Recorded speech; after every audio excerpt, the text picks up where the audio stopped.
Hey everybody, it's Gail, and this is Errata-Hate episode 74, and today I want to talk to you about a blanket pattern called the Squares and Ripple Blanket, which, if I've done this correctly, you should be seeing right here. Well, the finished product, not the actual pattern, clearly. So this is a blanket I made on a commission. I got contacted by someone I had done a blanket commission for previously, and their kiddo, who I made the first blanket for, is getting larger as kids do, and so they wanted to order a slightly larger blanket, which was very exciting for me in terms of, like, he came back so I could make the second blanket. It's all warm and fuzzy, but I wanted something I thought would be fun, and I'd seen this pattern around, and I decided, let's grab it and see how it does. So first of all, it's a free pattern on Ravelry. I will link it down in the basement. And then second of all, it's a very good pattern.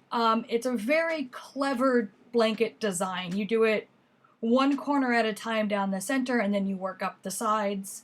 And the pattern itself has color-coded rows and schematics, which I really liked. It helped me figure out where I was. Now, if you have issues seeing certain colors, it might be a bit of a problem for you to see it when it's in full color, so switching it to black and white or printing it to black and white may be helpful. That being said, it has written instructions and the chart, and not only does it show you how to do the blanket that I did, which is like the simplest version of this blanket, it also had examples of how to do this blanket. So it was two corners, so you had like three diamonds in the middle, or you could also do a four-corner design where you had the main granny square was seated with all straight edges, with the four corners having the other granny squares attached to it. And so it is a very versatile, very fun pattern. I already have like 3 ideas of ways to use this pattern to make clothes, because it's a design in terms of its funkiness that really appeals to me. And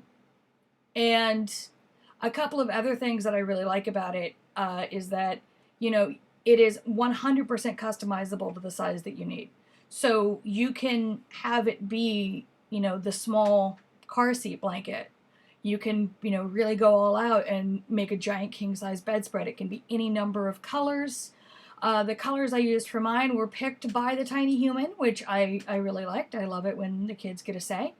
But I also want to do this. I think it would look amazing in a monochrome. I also want to go full neon, because that's what I'm like, and just do an eye sear of a blanket that, you know, just like it's an unlosable blanket. It also works up pretty easily. The attaching the squares is a wee bit tricky, but once you get going, you know, you really can just find the rhythm of it. It's easy to do. Definitely mark where your decreases should be. I had to undo a lot of work because I didn't do that, and I lost count, and I fucked up. So definitely get your stitch markers out for that. Big recommend there. The other thing is that it traveled really easily in terms of, like, taking it places to do stuff. And I was working on this during this quarantine, so mostly I was putting it in the car, and then we were driving to the store, and then I was staying in the car because we had the dog with us. It was the whole thing.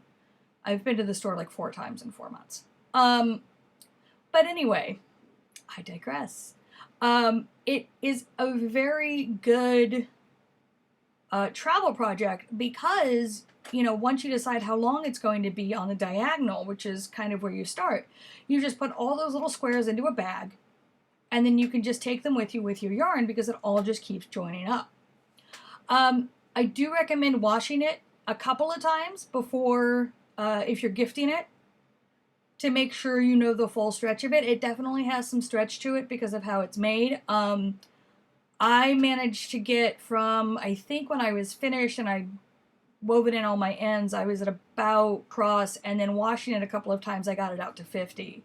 And there's still stretch in it. Like, and I'm really glad about that, because especially since it was made for a tiny human, you know, they don't really care if their blanket is stretchy. They just want to yank their blanket around. So I like that I know it's going to keep stretching as things happen, I think it'll actually be really durable uh, for any cases of it needs to be a tent or a cloak or just stretched all over the place. So um, I also, one of the things I do want to do is do it in a big bulky yarn, like in a Bernay blanket, just using that giant yarn to make a giant blanket.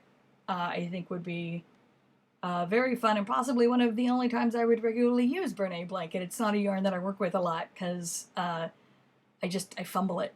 Anyway, again, I'm digressing. I do apologize.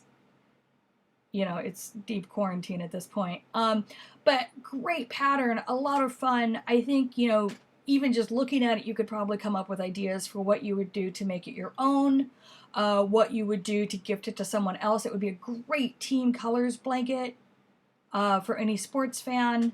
You know, just wedding colors, nursery colors. It's perfect for all of that kind of stuff, and I think that you'll really get a kick out of it.